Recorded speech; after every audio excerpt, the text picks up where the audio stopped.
Donald Trump blew out the competition in Iowa last night, January 15th, at the Iowa caucuses. Donald Trump winning with 51% of the vote there. Ron DeSantis sneaking into second place, which was a bit of a surprise. Nikki Haley at third with 19. Not to me. Not to Russell, no. Ron DeSantis made Russell proud. Ron DeSantis coming up from behind, coming around the turn. Here comes Ron. Here comes DeSantis. Yeah, indeed. Ramaswamy finishing just about where I predicted he would finish. Loser. 7.7. Loser. Loser. Ramaswamy, indeed. Here's Donald Trump acknowledging the crowd after his record landslide victory at the Iowa caucus. Well, I want to thank everybody. This has been some period of time, and most importantly, we want to thank the great people of Iowa. Thank you. We love you all. What a turnout, what a crowd. And I really think this is time now for everybody, our country, to come together. We want to come together. Whether it's Republican or Democrat or liberal or conservative, it would be so nice if we could come together and straighten out the world and straighten out the problems and straighten out all of the death and destruction that we're witnessing. That's practically never been like this. It's just so important, and I want to make that a very big part of our message. We're going to come together. It's going to happen soon, too. It's going to happen soon. Donald Trump, the unity candidate of 2024. We got to do something about all the death and destruction. Well, I'm with him on that. Yeah, I agree with him on that. I hope he follows through. Hope he follows through. Indeed. We're going to take a look at some exit polls just to break down how he pulled off this record victory. And it is a record victory, folks, because Iowa goes first. Candidates have a lot of time. They take an entire year nowadays to sort of retail politic and barnstorm the entire state. It's not a particularly expensive ad market, so candidates get their names out there. They get their messages out there. For that reason, Iowa is typically pretty close. The record margin for a victory at the Iowa caucus was actually 12 points, and that was won in 1988 by Bob Dole, actually, who did not, ironically, go on to secure that nomination. But Donald Trump more than doubles that margin, 51-21. The gender breakdown, he actually fared better with women than with men. The age breakdown is interesting. DeSantis actually won with the youth. People made a big deal about Vivek's appeal to young voters, but actually Ron DeSantis won 17-29, which makes sense because his voters are very online. They're the most online contingent of the electorate, and so makes sense that DeSantis would do well there, and then as they got older, that red bar gets longer for Trump. This education continues to be the main discrepancy that always breaks in Trump's favor. Some college or less, Trump absolutely blowing his opponents out of the water. That's he loves the poorly educated. That's right. Well, that's whether he is running against a Democrat or the more established candidates in his own field. This speaks to what we talk about all the time with Donald Trump, a point I make all the time. He's analog. He's of the earth. He comes out of construction. He builds things, even though he's a rich kid. He has experience making money, at least, off of things that are built with your hands, right? Not a money cruncher. He's not on a tech screen. bro. Not a tech bro, exactly. And so that explains a lot of that discrepancy right there. Party self-identification. This is significant. Trump doing significantly better among registered Republicans than independents or something else. You see Nikki Haley with 34% of the independents or something else. Quite a few Democrats actually caucused for Haley and non-party members. This is something that handicaps her going forward and makes it almost impossible for her to win because not all states are like Iowa with open caucuses or open primaries. There are a lot of states where you have to be a Republican to win, and Nikki Haley getting only 15% of registered Republicans. Ideology, the most conservative goes to Trump. We kind of figured that. Here's something, because this is going to come up later in the show. White evangelical Christians 53% for Trump, but all others, 49% for Trump. So Trump did pretty equally well amongst evangelicals and non-evangelicals. And the highlighted text there, Trump's support among white evangelicals was more than twice as high as his 21% support in the 2016 Iowa caucuses, which, of course, he lost to Ted Cruz. Ted Cruz won 33% of this group, fueling his victory. So Trump more than doubling his support with evangelicals. As you can see, 65% of the electorate decided before this month who they were voting for. 2/3 of them went to Trump. Pretty easy to predict there. Obviously, the economy and immigration dominated the list of most important issues. Trump by a lot on each of those. Which one of these 4 candidate qualities mattered most in deciding whom to support today? The top piece says it all. Fights for people like me, which was 32% of voters. Now, shares my values was more. Trump still won that. But a third of these voters see this election, as I kind of predicted, as a fight between the permanent state and the average Joe or the average Jane. And they see Trump as their weapon against that permanent state who they hate very much. And that, more than anything else, is the macro theme of this campaign.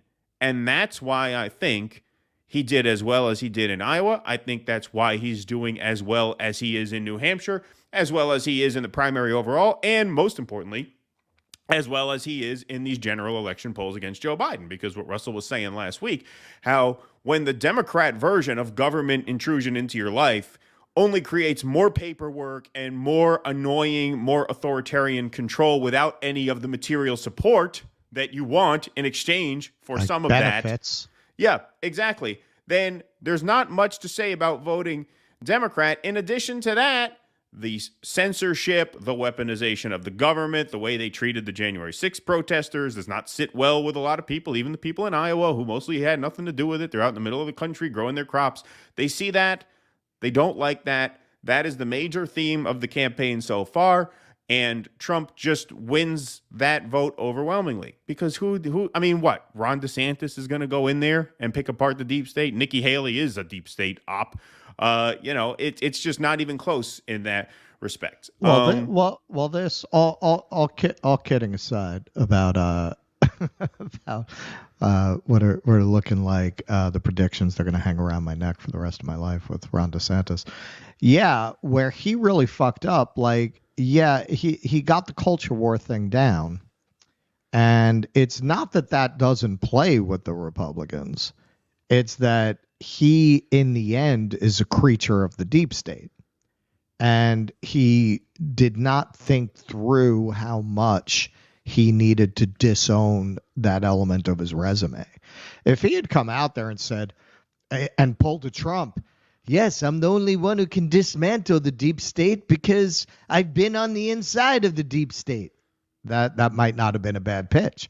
But when they asked him about things like Ukraine, he never really had an answer.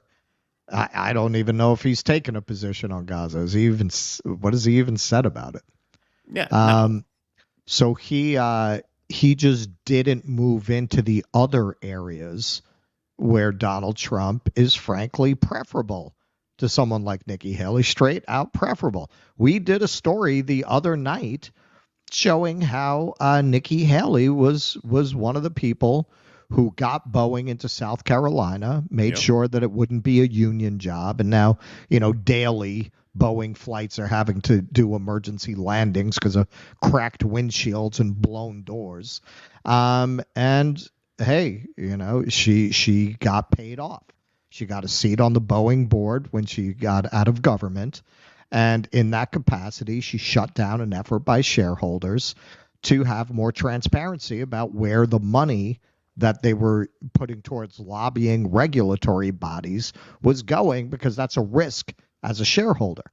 If they're buying off the regulatory bodies and that's how you're putting unsafe planes in the air, that's a risk to you if you're a Boeing investor. So investors were trying to get a vote for more transparency, and she shut that down. That tells you a lot about the establishment, that pretends to all this piety, that this is their avatar. This is the person they feel very comfortable with. Now, you want to say Donald Trump is certainly no Theodore Roosevelt trust-busting corruption fighter. I'll be the first person to agree with you, but he's no worse. And they'll put somebody like Nikki Haley out there as if she's better, and she's really not. Fundamentally, really not. And in some respects, worse, because look at her war positions. Oh yeah, no, Donald Trump. Worse. And look, he's a Zionist. All of that. My sense from Donald Trump has always been that he sees war as wasteful because of what Keaton talks about. He's analog, man. He's like, how does this put money in our pockets? He sees it as wasteful. He sees it as a waste of blood and treasure. Of course. No, I mean, look, Haley is an absolute nightmare of a candidate. Look, we tell you straight how we feel here. I told you, I think Donald Trump, gun to my head, is the lesser evil to Joe Biden. Gun to my head, Joe Biden is the lesser evil to Nikki Haley. Nikki Haley is by far the worst candidate in this race of both parties. She's even worse, if that's possible, as bad or worse on matters of war and peace. And she's probably even worse on censorship and free speech. She's the one who wanted to register everyone on social media. You have to give your ID and your name. It's like, she's the absolute nightmare she's of all nightmares. She's the worst of all worlds. Yeah. Yeah. So the fact that she's the alternative, I think really says something. And we have more on that later, but I just want to go through the rest of these. There's not too many. Would you favor or oppose a federal law banning most or all abortions nationwide? Obviously, Iowa leans evangelical, so most voters did support that, and they voted for Trump by a pretty wide margin. DeSantis did much better than Haley amongst the evangelicals, which is not a surprise, since he really made his pitch on that issue there. But again, another issue where DeSantis has the base. You know, he has his finger on the pulse of the base, but these are not national election issues. Do you think Joe Biden legitimately won the presidency in 2020? Hey, we can talk about this on YouTube now. Thanks, YouTube. Among those who said yes, which was only 29% of the voters, Nikki Haley won big. Like I said, a lot of Democrats crossed over and voted for her. That explains that. And amongst no, which was 2/3 of the voters, almost 70% for Trump. If Donald Trump were to be convicted of a crime, would you consider him fit to be president? We're going to have more on this later. But 65% of the electorate said, yes, he's fit, even if he's convicted. And 72% of them voted for Trump. Among those who said no, only 10% voted for Trump. Haley getting, of course, I love the overwhelming plurality of that. What? I love the 7% who said no and voted for him anyway. Yeah, that would be, yeah, exactly. Yep. He's not fit. Biden's not fit. Who is fit? Fuck it. Fuck it. Well, this is going to come up later, so we'll talk more about that later. Do you consider yourself part of the MAGA movement? Yes, was only 46% of voters. No, 50% of voters. So actually, half the voters said no, they're not part of the MAGA movement. That's interesting. And 25% vote for Trump. Anyway, so that's a dominant showing. Because Haley came in second, that keeps DeSantis alive through New Hampshire, which only helps Trump more. The fact that Haley came in third keeps DeSantis in the race, keeps them both on the ballot in New Hampshire. And now with Vivek dropping out, obviously, he's going to get an extra bump out of that because Vivek's support will almost all go to him. And so you couldn't have really drawn that up much better if you were Donald Trump last night. I predicted he'd do a little stronger than he would. I predicted he'd be in the mid to high 50s. DeSantis outperformed my expectations. That's kind of where I got it wrong. I was pretty close on Haley's total. I had her for 17. She got 19. And I was pretty much dead on Vivek's total. But I underestimated your man a little bit. And that's where my prediction was slightly off. But the fact that DeSantis overperformed only helps Trump in the end because it keeps it a three-person race going into New Hampshire where Trump is set to walk away with it again. Yeah. The question for me, it's always come down to this. Like Vivek, although with far less self-interested reasons. Yeah, that is one thing I did agree with him on. I don't think they will let that man be the president. So, the whole DeSantis thing, it was never based on electoralism. I mean, it's really based on, well, who's going to be most likely to capture his base after, the Luca Brasi stops by his hotel suite in Amsterdam. Right. Yeah, exactly. So we'll see what happens. I mean, that's something that you're not going to see some kind of momentum shift in the race. No. Haley, I mean, if she keeps coming in third, which I would imagine she will, although, I mean, New Hampshire can always be New Hampshire, she's going to win. unpredictable. She's going to come in second, New Hampshire. You think she'll come in second? Almost certainly, yeah.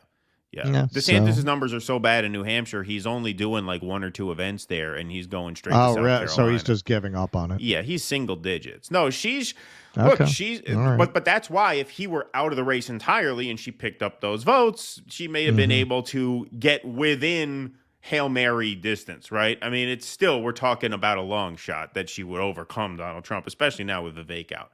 But with DeSantis in, it's going to drag her down even a few more points. And you're right. I mean, there's no opening for anybody here. There's no opening for anybody to gain any momentum. No one's going to pull away and be a real challenge to him. Right. That the Republicans who are trying to coalesce around Haley, they've mostly become Democrats at this point because the Democrats have become neocons. Right. Yeah. Like how much difference is there between this Democratic Party and George Bush's Republican Party? George Bush expanded Medicare prescription drug protection. Right. He did more than Joe Biden has done to update those programs. So what's the difference? If you're a compassionate conservative, why wouldn't you be a Democrat at this point? As George Bush defined that. Please clap.